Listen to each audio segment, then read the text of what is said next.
The following is a presentation of the Belly Up Sports Media Network.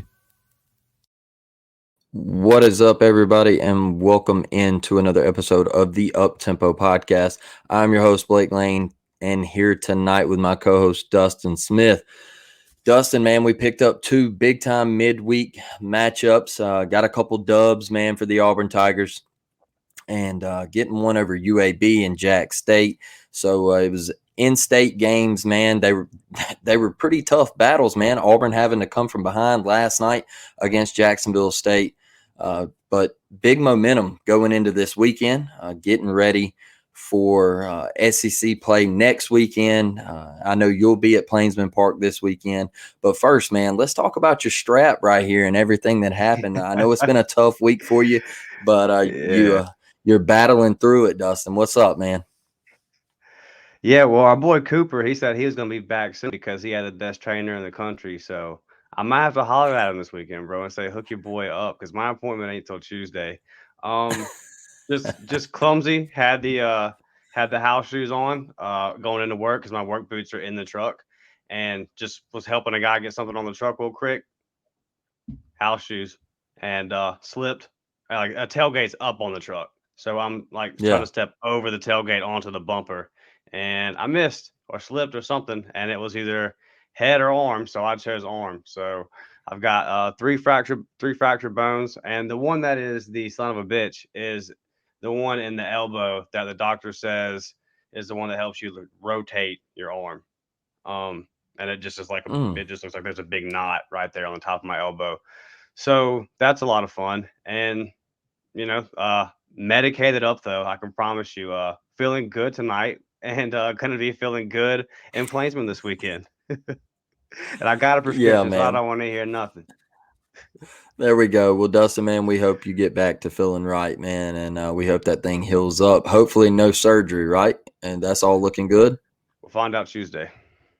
Okay. Well, hopefully no surgery, man. We'll be thinking about you, praying for you, and hope you get back to 100% fully healthy. And we love having you on here, Dustin. So, man, let's first jump in and talk about this baseball thing. Let's start with this UAB game Tuesday night, man. Auburn wins this one 4-1.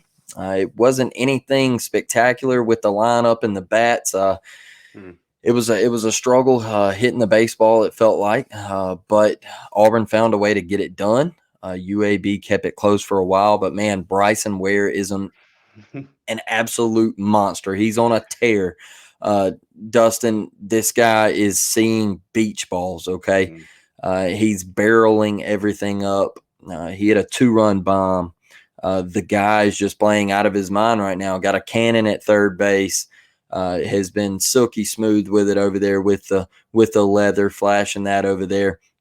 And let's talk about the man on the mound, man, Tommy Vale. I mean, welcome, my guy. Like, the guy saying, "Hey, I'm tired of pitching midweek. I want to go to the weekend." You know, I thought he was going to go damn near perfect. Dustin, he had a couple walks there late that kind of put an end to his night. But, man, he was. Excuse me, he was special, man. He was special. Every pitch was working, and he was a tough out the other night. So, just give me your overall thoughts on this 4-1 victory, man, and what did you think of the Auburn Tigers Tuesday night against the UAB Blazers?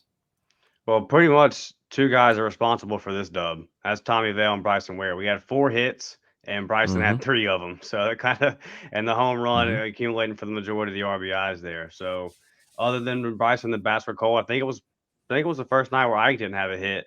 And then as far as Tommy goes, you mentioned him being perfect through 6 where he finally walked somebody.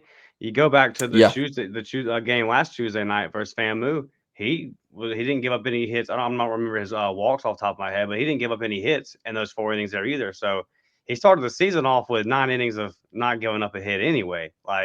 So Tommy's kind of showing you what's up. He's earning that spot, and we've all been watching. Like, the pitching's been up and down. You can look at our ERAs. Now, some of that's misconceiving. A guy like Crotchfeld has his ERA is like 6 something. Well, he had 635 on the bottom of the screen. He's had more good appearances than bad, but that one bad messed it up. But still, you look down our pitching rotation, man, and you're starting to see who can do what guys are, are for defining their roles. You see all that last night coming out the bullpen again. So you kind of say, okay, that's a guy you thought was going to be a starter is now those are two appearances out of the bullpen in a row. He's looked good. I think it's safe to assume he's back in the pen. So as Tommy Vale, though, as Butch just said, I'm going to let the players pick the rotation. Well, there you go. These guys are showing you what they're good at. So I wouldn't be surprised going into SEC play. We'll see how Gonzo looks out the pen this weekend. Hopefully everything's good to go. It's not even about how he looks, it's about how his shoulder feels after he throws. So hopefully everything is good there. And then I would, me and you are both pretty high on Crotchfield. I think he'll lock it up Saturday. So if I had to guess right now, everything okay with Gonzo, Crotchfield performs Saturday. I think going into SEC play, Tommy Vale has earned that start. And how they'll work out the Friday and Sunday, we're pretty sure Gonzo will still be the Saturday. That works out. But I think it's going to be Tommy, Crotchfield, and Gonzo are going to be our three guys going into SEC play. Tommy's earned it. Yeah, I mean, I 100% agree, man. I think he is definitely earned that role, and then that allows Bauman to get back in the pen and everything, and I think that's where he is best. So yeah, I would like him. I would like him back in that middle relief spot. But man, look, like you said, it was the Bryson Ware show, and Cole Foster did have a big time hit to extend the Auburn lead. But I really liked what Butch said about these two midweek games is they weren't really blowouts. So Auburn kind of had to battle and face a little adversity in both of these baseball games. And he liked that because, guys are still in competition, Dustin. And this isn't one where you went in there and it was 12-0 in the fifth, like it was against Northern Alabama. And, you're still out there competing. Stanfield last night, we saw what kind of AB he put together in the ninth inning. We'll talk about that in just a minute. But, man, that is probably the one part of this that I enjoyed is Auburn didn't 7-inning a team. Right. They were in a competition all the way through. Guys got to come out and battle. Chase also, man. He come out against UAB, finished the game out. I mean, it's really nice to see him, a guy that he got a couple starts to begin the year, and he kind of struggled in that starting spot. But then he goes back to his natural home, and he gets back in the bullpen, and he looks absolutely dominant. So, man, I think this Auburn team's special. I know I saw Kendall Rogers on Twitter today saying that it's amazing what Butch has done and how he's rallied the troops and the fans and everything. Well, man, if you believe that, then why aren't we ranked? We're not out here. We're not out here losing to Central Arkansas and going to 17 innings with Evansville, the Purple Aces. We're just taking care of business in our midweek games and doing what we got to do, and somehow we're not ranked, Dustin. I don't get it, man. Yeah, it frustrates me too. I'll just say Ole Miss was the last team in the dance last year, and they won the whole damn thing. So Great point. Do what you're gonna do with us. I want to make a quick point about when you were talking about Chase. I don't think Chase had his best stuff last night, and or Tuesday night. Especially his breaking balls weren't. The fastball is gonna be there. He's gonna have the heat. But he did his stuff. I'll say maybe 65, 70%, effectiveness. But the thing was that I almost liked more about it was he battled through it, and he still gave you 3.1 innings and closed the deal out. And anytime you don't have to use John Armstrong in these midweek games, you're saving an arm that you can probably use on Friday and Sunday if you have to in the weekend. So that, and I wanted to ask you. I was sitting there watching this game Tuesday. What did you think about UAB's strategy? Because after about 4 or 5 innings into it, I said, this is kind of working, right? We got bats that aren't really getting a hit because they're literally throwing a pitcher every single inning, a new guy. And I just thought that was unique and kind of, what do you think about that? Look, when you're a team like UAB, man, and it's about it's about work. All right. It's about getting guys work when you play teams like Auburn and Alabama and stuff like that. I'm not saying that they can't win. All right. Because they can definitely win. It's baseball. They're a talented ball club. All right. Did you get a chance to see their schedule? Their non-con schedule? Yeah, It's I checked it today. insane, bro. Like Yeah. it is insane. So do not pay attention to the record that UAB has, because the teams that they are playing are ungodly in the Southeastern Conference and across the country. So, but it's about work, and it's about getting people ready for conference play, Dustin. That is why these guys like UAB and Jacksonville State play teams like Auburn and Alabama, and I kind of liked it because you're not letting the same guy get through the lineup 2 or 3 times. And so it was a way to kind of, I think they were trying to throw off the Auburn lineup, in which they really did in a way. The bats were kind of cold in both of these midweek games, to be honest. But yeah, man, I mean, UAB is a damn good baseball team. All right. They're fundamentally sound. They're not going to make a lot of mistakes. They're just, that's not who they are, man. They're very well coached, and they're going to play the game the right way. And you're going to, like Auburn had to do, man. Auburn had to gut one out. And so that is one thing I really liked about playing UAB and Jacksonville State, 2 very well respected baseball programs. So yeah, 100%, man. And it was good to see Bobby Pierce get back, man. Yeah, that was another bright spot for me. Seeing Bobby get back in the lineup. And what did you think about the lineup, Dustin, Tuesday night? I loved it, man. I going to 1B. I liked it, man. It's versatility, because when you can have Bobby and Stanfield in the lineup, like when our boy Cooper gets hurt, so you can move Ike over there. That way you can slide, Stanfield or Bobby into and Bobby's working back from the injury, so it's okay. We'll let Stanfield play in the outfield and just let Bobby get back into the group. Like, that's the thing about having depth. That's the thing about having guys that can play different positions and do different things, man. You're gonna have injuries in sports. Unfortunately, it's just gonna happen. So when they happen, how far is the drop off? And there hasn't. Bobby's my favorite player. You know that. Yeah. There hasn't been a drop off from Bobby to Chris Stanfield. There hasn't. But the kid's not over 400, Blake.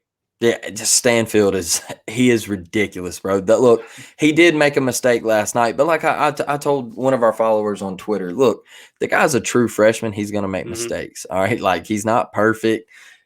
He was probably running on contact there. He saw contact. He felt like he could make it. Who knows?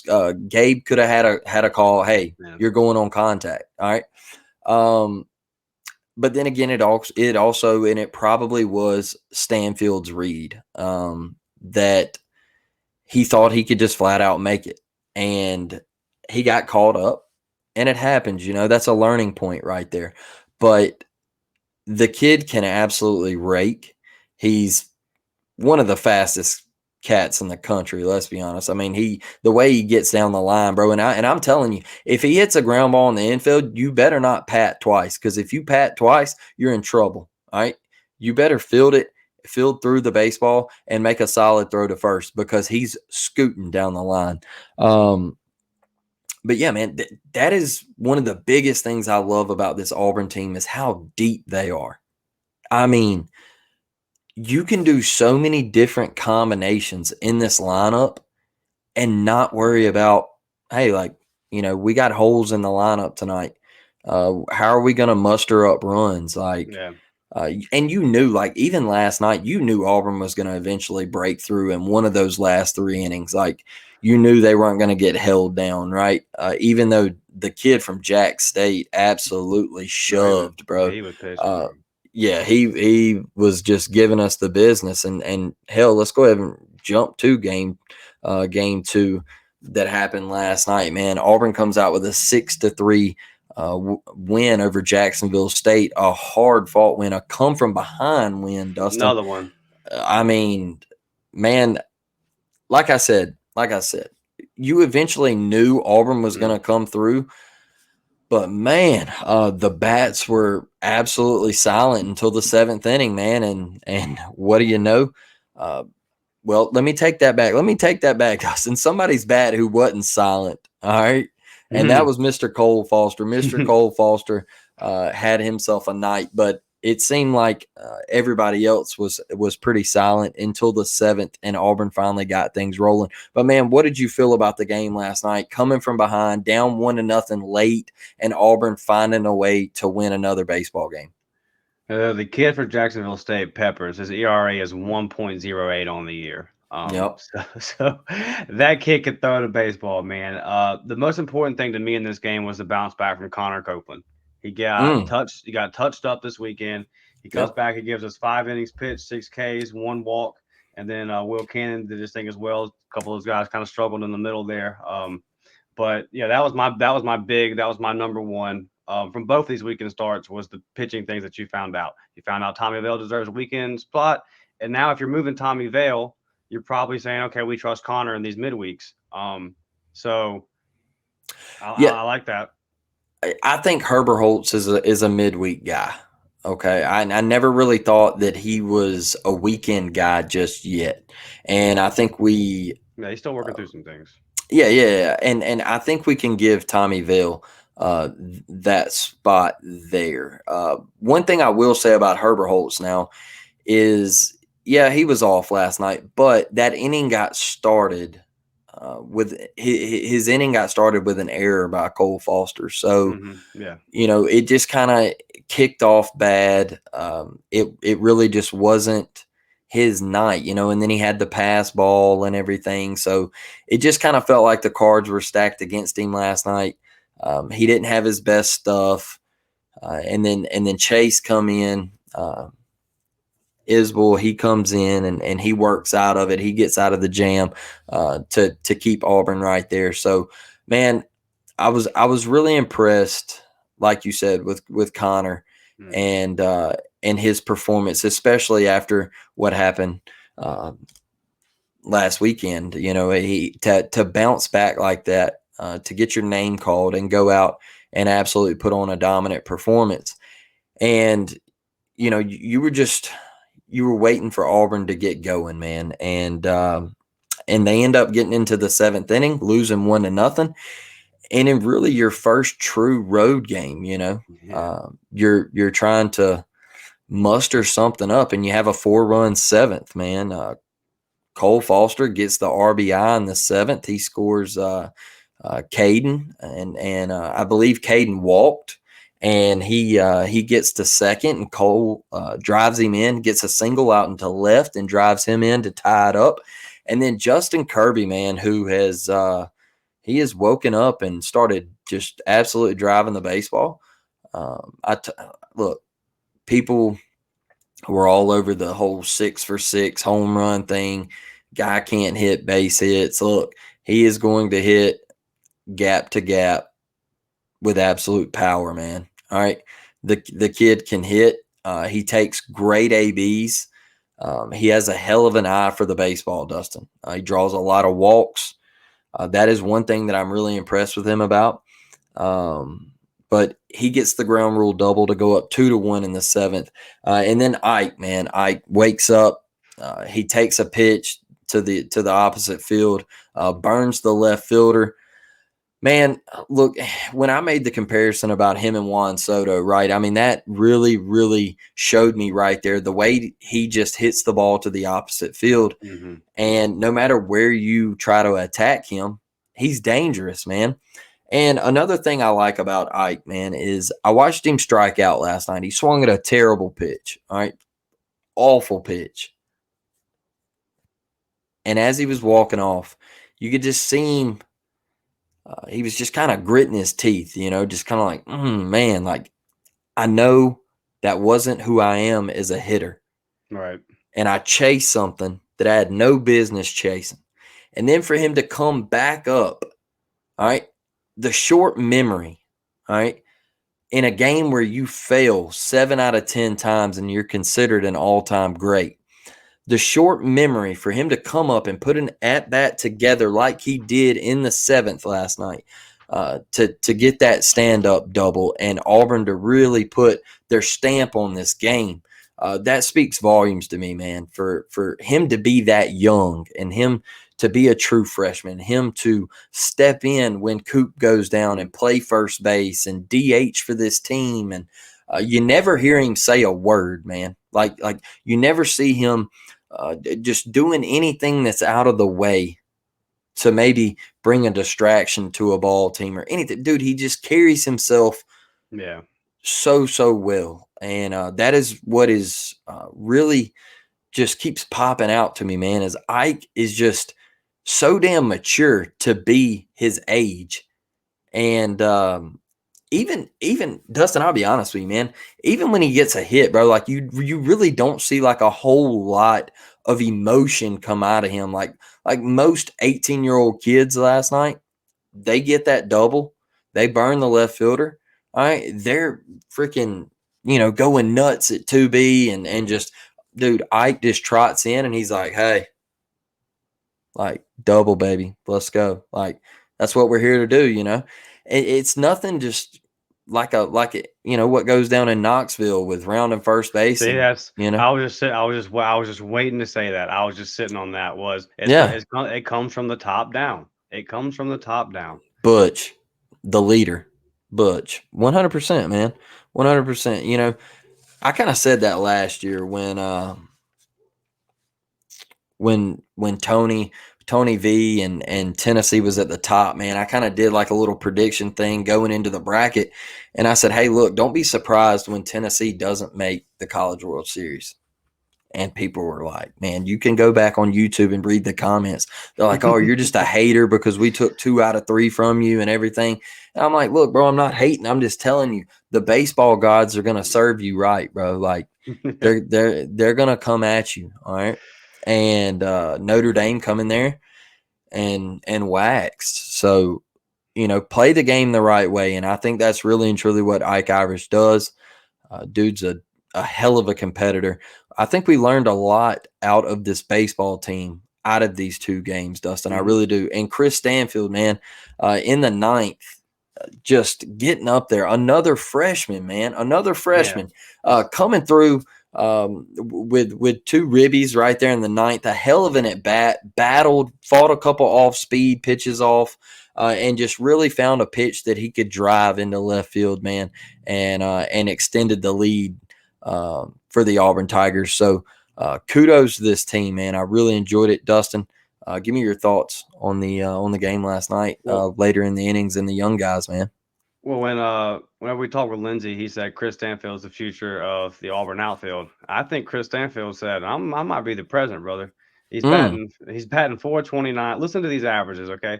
Cole Foster's batting 404. Ike Irish is at 481. Bryson's at 511. Bobby's at 344. And Chris is at 429. And then you have a guy like Kirby who's batting 240, but his at-bats are productive. Like, he's getting on base still, and when he does hit it, it's a home run, a double, a triple. Like, you're the bat. It's the average is kind of deceiving there, like you touched on. So just up and down the lineup, man. You got cats that are going. You got guys like Chris and Ike that you look at and say, we really got you guys for 3 freaking years, bro. Like, this is crazy. We just had the I meant to write his name down. We just had a big JUCO commit last night. Outfielders batting over batting 429, I believe was his average. Or I mean, I'm just saying I see Chris, but it was in the 400s. Big guy that everybody was after. So we won a game and we got a big time commitment last night. It's I think this program is in such a healthy place, bro. I love it. And I see some people on Twitter saying, like, other SEC fans making fun of this because this was our first road win of the year.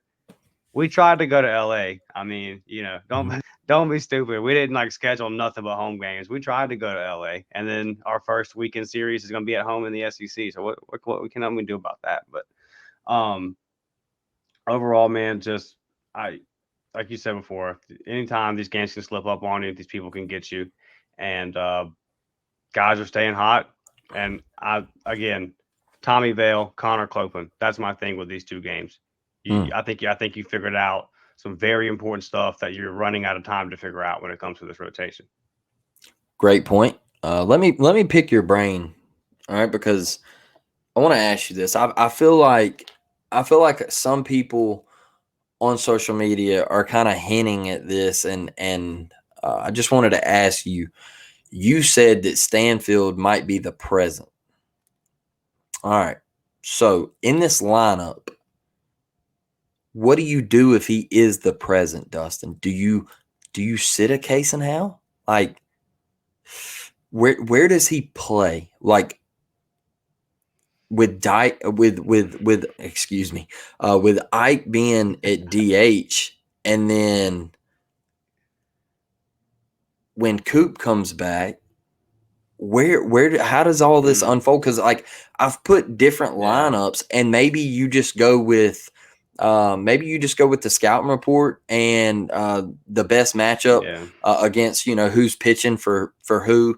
I don't know what Butch is going to do, but man, this team is just so deep. I've went over lineup after lineup in my head, man, and I'm just sitting here and I'm just like, okay, well, like, is Stanfield going to replace Kaysen? But like, then you look at, you're taking one of the best center fielders in college baseball. Like, oh man, that's tough. Like, this dude has been, 5 years. and he's been to Omaha, and he's been through the bright lights and everything. So I've just kind of heard some people like say things like that, and I've been on social media and people just say, oh well, this guy needs to sit and all this. I'm just wanting to pick your brain, man. I think you have options. Like you said, just go with scouting reports, go with lineups, and it's not going to be a perfect world. Like if everybody's healthy, then yes, you're looking at it going, okay, but like when one guy gets healthy, another guy's going to get hurt. So I don't know how much of a problem it'll end up being by the end of the year. And then guys are going to get cold. Like when we get into SEC play, I read off all these guys' averages. But when we get into SEC play, some of this is going to drop off. As you get into the meat of a baseball season, some guys are going to struggle. So in that time, those kind of things I feel like will kind of work themselves out.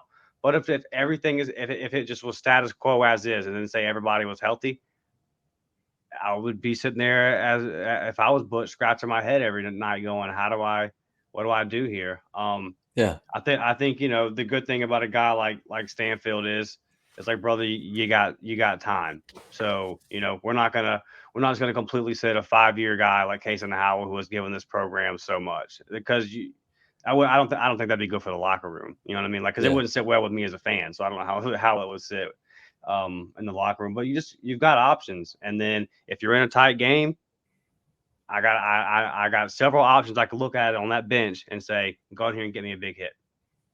It's a good problem to have. Absolutely. I'm right there with you, man. I just I like look at people a little different, man, when they're like, Kaysen needs to sit. I'm just like, there's no way.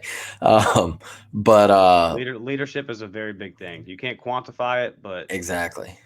And look, Stanfield's going to come in. He's going to get his playing time, but he's also going to be in big time pinch hit roles. He's going to come in as a defensive replacement later in innings. So watch out for that. He's going to serve a big purpose on this team. I truly believe that. But man, Dustin, the weekend rotation was announced today. You got Bauman, then you got our guy Crotchfelt going Saturday, and then Sunday is to be announced.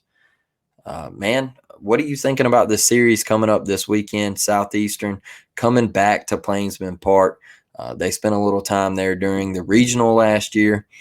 We all got to see the Cole Foster show out, man. What are you expecting this weekend? I want another sweep. Please win Friday and Saturday. You'll be there, huh? Yeah, I'm going through a lot of shit just to go up there at this point. It's probably better for me to stay on the couch. Yeah. So please win Friday and Saturday. But I'm really excited to watch Crotchfelt go Saturday. And I'm excited to Tanner. I want Tanner to have a good outing and show what he's got. So my main thing is just for sure win the series. I would like a sweep. But keep everybody healthy and just stay hot. Like nothing crazy happened. I don't see any reason why we don't at the least take 2 out of 3.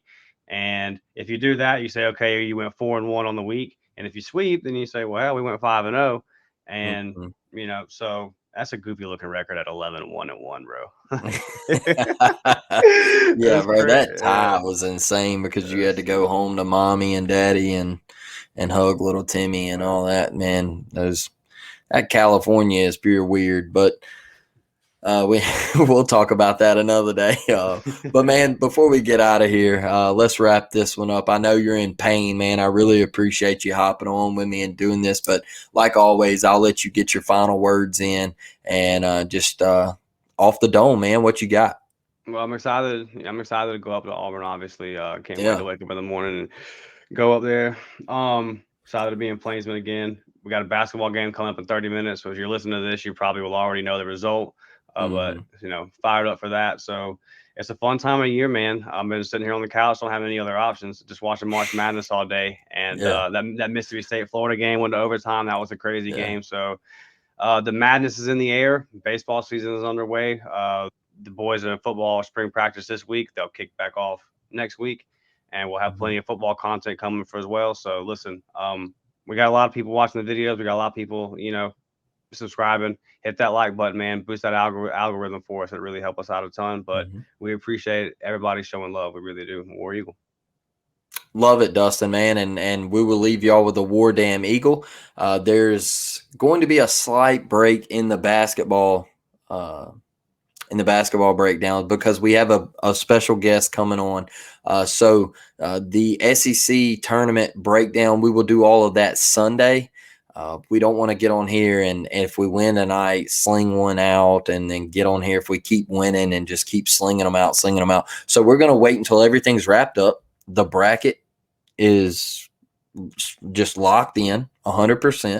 And we're going to have a guest on Sunday, and hopefully Dustin and the shoulder and elbow and everything is good to go. And we can have a fun episode and recap just the full season of the Auburn Tigers basketball program and what Bruce Pearl has done with this team. And hopefully we can keep the momentum going and make a run in this SEC tournament. So be looking out for that one. Like Dustin said, go over to Apple, Spotify, leave a review, written review. Tell us what you love about the show. We would greatly appreciate it. Hit the like button. Share the link from YouTube. That helps the algorithm also.